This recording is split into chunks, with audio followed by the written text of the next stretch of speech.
ஒரு பாலகனின் தந்தை இறந்து போக புதைத்துவிட உறவினர்கள் என்ற பெயரில் புற்றீசல்களாக வந்தவர்களை பற்றிய ஒரு சுடுகாட்டு கவிதை இது. இப்போது பெய்த மழையில் இடுகாட்டில் தேங்கிய நீரில் மெல்ல அசைந்து அசைந்து வெட்டியானின் காலை விழுங்கத் துவங்கிய பெருத்த பாம்பு ஒன்று புதைத்துவிட்டு போக வந்தவர்களிடம் மிதிபட்டு சிவலிங்க வடிவில் திரண்டு நிற்கிறது.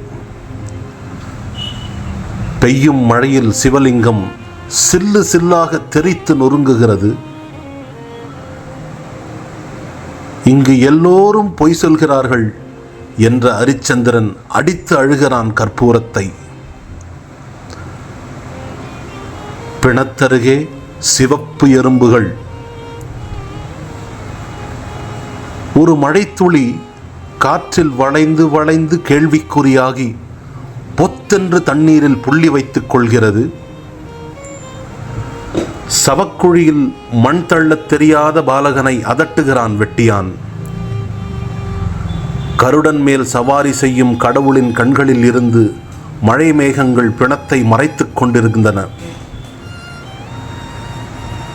நீண்ட நேரம் ஆகியும் பிணம் எரியும் வாடை வராததால் சுடுகாடு சுற்றி வசிக்கும் சில வீடுகளில் நிம்மதி. கோவிந்தா கோவிந்தா என்று வாய்க்கரிசியிட வரிசையாக வந்த சிவப்பு எறும்புகள் ஈசல்களாக பறந்தன இந்த மழையில்.